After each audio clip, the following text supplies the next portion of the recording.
प्रतिष्ठेची मानली जाणाऱ्या मुंबई महापालिका निवडणुकीचे एक्झिट पोल आलेले आहेत आणि महायुती म्हणजे शिंदे आणि फडणवीस युती स्पष्टपणे सत्तेत येताना दिसते. जवळपास 130 ते 135 जागा या शिंदे शिवसेना आणि फडणवीसांना अद्याप आज सकाळपर्यंत किती टक्के मतदान झालंय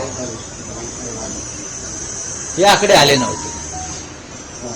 मुंबई असेल अन्य महानगरपालिका किती टक्के मतदान झालं, किती लोकांनी मतदान केलं. मुंबईत 1 कोटी फार कमी.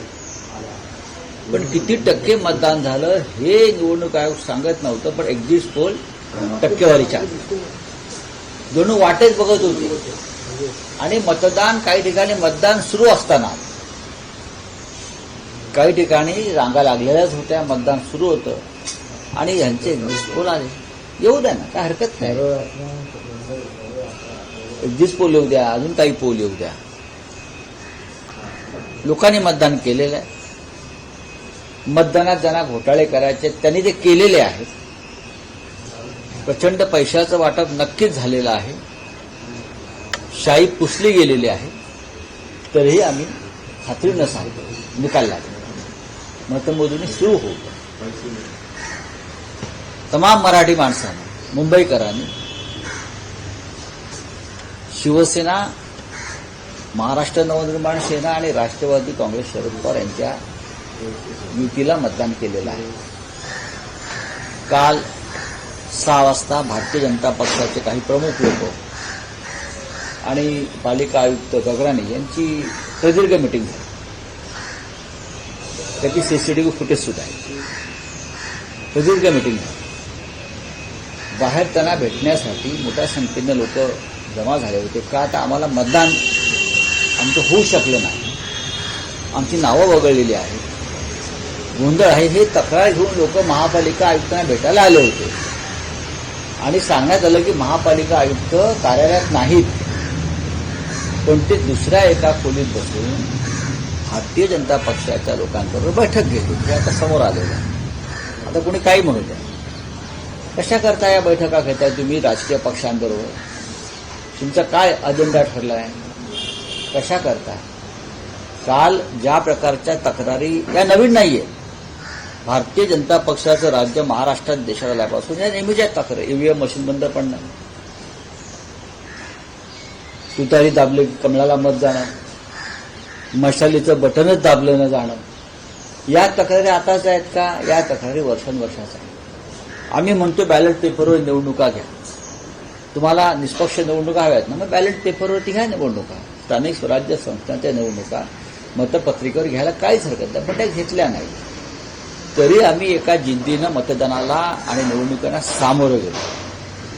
माननीय उद्धव ठाकरे, माननीय राज ठाकरे, राष्ट्रवादी काँग्रेसचे नेते आम्ही एकत्र प्रचार केला, लोकांपर्यंत पोहोचलो. आता काय निकाल बाहेर पडतो याची आम्ही सुद्धा प्रतीक्षा करतो. लोकशाही आहे. जरी सत्ताधारी लोकशाही मानत नसले तरी आम्ही लोकशाही मार्गाने निवडणूक लढवलेली आहे.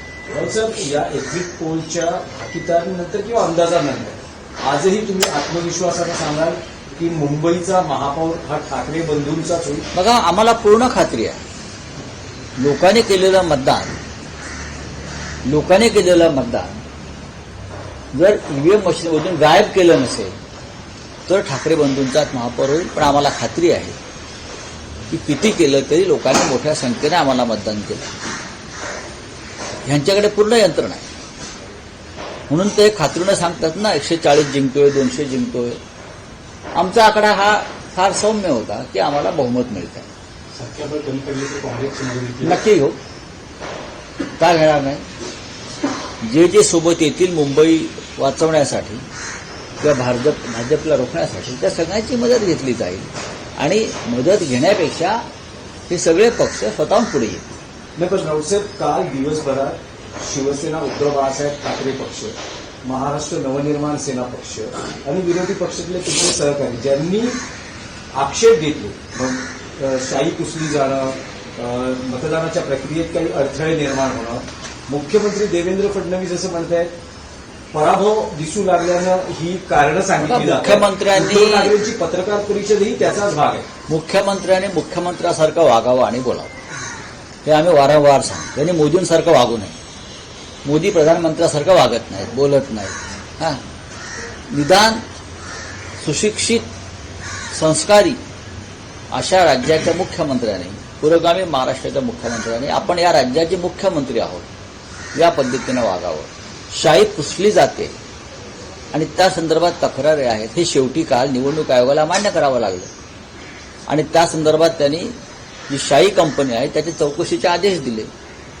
मार्कर कधीपासून आला असा एक टिपका आमच्यावर लावत होते ना. निवडणूक आयोगानं सांगितलं की शाही पुसल्याच्या तक्रारी आहेत आणि शाही पुसली जाते, याचे प्रात्यक्षिक आम्ही पाहिलं. ते निवडणूक आयोग सांगते आणि मुख्यमंत्री खिल्ली उडवत आहेत. याचा अर्थ डालमेकूच काला 100%. सर, हिंदी में जानना दुबार चाहें मतदानासाठी केली ती स्टॅटिक्स होती असं वाटतं की शाही पोचणं ह्याच्यासाठी काही करू शकतात. हे सत्ताधारी जे आहेत हे निजामाच्या प्रवृत्तीचे आहेत. यांचे सरकार हे पोलीस ऍक्शन घेऊनच मोडावं लागेल, सशस्त्र क्रांती करावी लागेल. अशा प्रकारची लोकशाही या देशात आणि जगात जेव्हा जेव्हा आली तेव्हा लोकांना बंड करावं लागलं, लोकांना रस्त्यावर यावं लागलं, बलिदान द्यावं लागलं आपला देश, आपलं राज्य आणि आपली लोकशाही वाचवण्यासाठी. आणि भारतीय जनता पक्षाच्या लोकांनी ही वेळ या देशाच्या जनतेवर आणलेली आहे. हां, राऊतसाहेब, पण निकाल जाहीर होण्याआधीच महायुतीतले अनेक नेते हे सोशल मीडियावर त्यांच्या विजयाच्या संकेतांच्या प्रतिक्रिया देऊ लागले. याचा अर्थ असा आहे की त्यांनी जी काय घोटाळे केलेले आहेत ते घोटाळे यशस्वी होत आहेत ही खात्री पटल्यानेच ते असं करतायत. नाही तर पूर्वी आम्ही प्रत्यक्ष मतमोजणी होईपर्यंत थांबायचो, आताही थांबलेलो आहोत आम्ही. प्रत्यक्ष मतमोजणी होईपर्यंत आम्ही थांबायचो शेवटपर्यंत की आता मतमोजणी सुरू, निकाल येतील. पण भारतीय जनता पक्ष किंवा मिंदे गटाचे लोक हे निकालाचे आकडे घेऊनच बसलेले आहेत ना. पहा ना, हे निकालाचे आकडे त्यांच्या हातामध्ये, हा निकाल लागतो आहे. पण राऊतसाहेब, मुंबईत जे म्हटलं जात होतं की ठाकरे बंधू एकत्र आले आहेत, मराठी माणसामध्ये ऊर्जा निर्माण झाली आहे, आत्मविश्वास नाही झाली का? सरासरी जे मतदानाचे आकडे आले साधारण 53-54% असा अंदाज व्यक्त केला जातो. 60% वरतीही मतदान झालेलं नाही. साधारण याच पर्सेंटेजमध्ये मतदान सर्व महानगरपालिकात होत आलं आहे, विधानसभेत होत आलेलं आहे. काही प्रभागात जास्त होतं, काही प्रभागात, काही एका प्रभागात 20% झाले.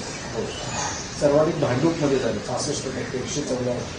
आता आम्ही जिथे आहोत तिकडल्या मराठी माणसानं भरभरून मतदानाला उतरून आपलं कर्तव्य बजावलं आहे. 65%च्या आसपास या भागात मतदान झालेलं आहे. भांडूप आणि विक्रोळी भागामध्ये झालंय, लोक उतरलेले आहे.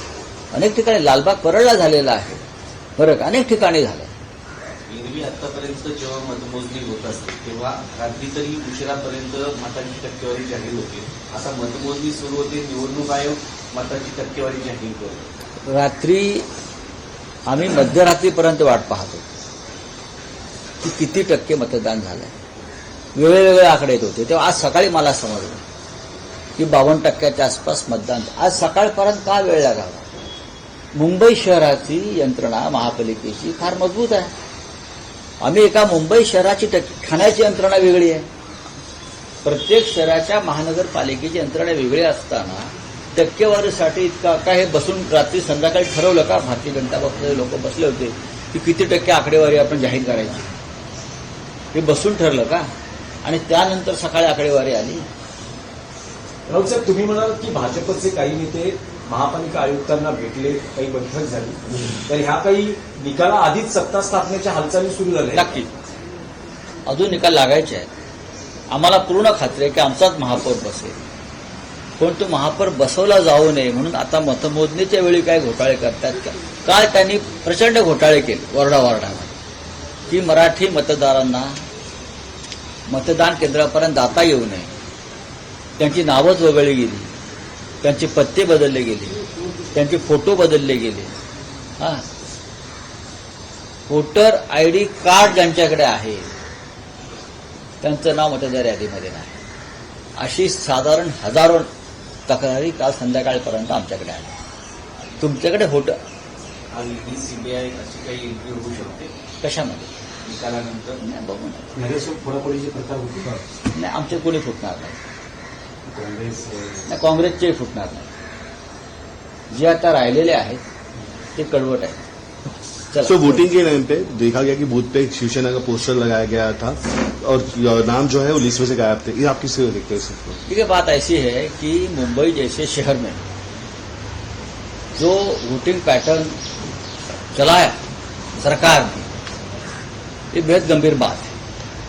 हजारों लोगों के नाम गायब रहे जिसने विधानसभा में वोट किया है, और ऐसे एरिया से गायब हो गए जहां शिवसेना को या महाराष्ट्र नवनिर्माण सेना को या कांग्रेस को वोट हुई. वहां से हजारों लोगों के नाम गायब हो गए. ये पहली बात. दूसरी बात, ईवीएम मशीन बार बार बंद होती रही बहुत से प्रभावों में. जहां राष्ट्रवादी कांग्रेस को बटन दबाया गया वहां कमल के ऊपर लाइट ऑन होती है. वैसा मशाल का हो गया, वैसा इंजन का हो गया. और चुनाव आयोग के जो लोग हैं वो हमारी शिकायत सुनने को तैयार है. सो वोटिंग कल पर शाम को 6 बजे तुरंत ये वोटिंग खत्म होने के बाद मुंबई महापालिका के कमिश्नर और बीजेपी के लोगों में, वरिष्ठ लोगों में एक मीटिंग हो गई. क्यों हो गई? कोड ऑफ कंडक्ट चल रहा है, आचार संहिता चल रही है. आप 1.5 घंटे तक कमिश्नर के साथ बैठते हो और क्या तय करते हो? आज का जो रिजल्ट है वो आपने तय किया. ये बहुत गंभीर बात है. सो वोटिंग परसेंटेज अभी तक नहीं आया था, सुबह तक नहीं आई थी. देखिए, वोटिंग परसेंटेज सुबह तक नहीं आया, लेकिन कल शाम को 5 बजे से एग्जिट पोल आना शुरू हो गया. हम लोग इंतजार कर रहे थे वोटिंग परसेंटेज का, और उससे पहले एग्जिट पोल आ गए. ये क्या तमाशा है? कुछ जगह पर वोटिंग चल रही थी, क्योंकि बड़ी बड़ी कतार लगी थी, क्यूज लगे थे, लोगों की भीड़ थी बूथ पर. और यहाँ एग्जिट पोल बीजेपी ने धड़ाधड़ डालना शुरू कर दिया, और हम लोग जीत रहे, हमारा मेयर हो रहा है. ये नाचना गाना शुरू हो गया उनका. ये कौन सी डेमोक्रेसी है? सर, आपका मेयर आएगा, आपको लगता है कि किस तरह से आपकी वोटिंग इस वजह देखिए, हमने बताई गई है? हमने लोगों को पूरा भरोसा दिया कि डरो मत. ये भारतीय जनता पार्टी वाले, शिंदे वाले, अजित पवार वाले चाहे कितनी भी बुरा काम करें, लेकिन आप डरो मत. आप लोगों ने वोट किया है हमको. अब अगर ईवीएम से वोट गायब किया तो अलग बात है, लेकिन हमें लगता नहीं. चलिए, थैंक यू. सर, मिनीकर्णी का घाट तोड़ा जा रहा है वाराणसी में, और कॉन्ट्रैक्टर के लिए वो तोड़ा जा रहा है, ऐसा कहा जा रहा है. एक अहिल्याबाई होलकर इस देश की एक बहुत बड़ी विरासत है. उनकी विचारधारा, उनका प्रशासन, उनका काम. ये योद्धा थी, महाराष्ट्र से थी. काशी में बहुत से सामाजिक कार्य अहिल्याबाई ने किया है. धर्मशाला, घाट बांधे. अब नई सरकार जो आई है योगी जी की, उसने तोड़ना शुरू कर दिया है. मुझे बहुत दुख हो गया कि अहिल्याबाई का स्टैचू भी तोड़ दिया है. अहिल्याबाई का स्टैचू तोड़ दिया. हाँ, उनका काम खत्म कर दिया पूरा, वहां जो रखा था, किया था. बात ऐसी है कि महाराष्ट्र की मुख्यमंत्री को भी उसका दुख होना चाहिए. अहिल्याबाई महाराष्ट्र से बिलोंग करती थी. होलकर जो घराना है वो महाराष्ट्र से बिलोंग करता है, बाद में वहां चलेगा. मध्य प्रदेश की जनता को भी गुस्सा आना चाहिए, और महाराष्ट्र के मुख्यमंत्री ने भी योगी जी से बात करनी चाहिए. लेकिन अभी तो सब टूट गया. उनका स्टैच्यू तक तोड़ा, पुतला तक तोड़ दिया. हम लोग क्या कर रहे हैं? चलो.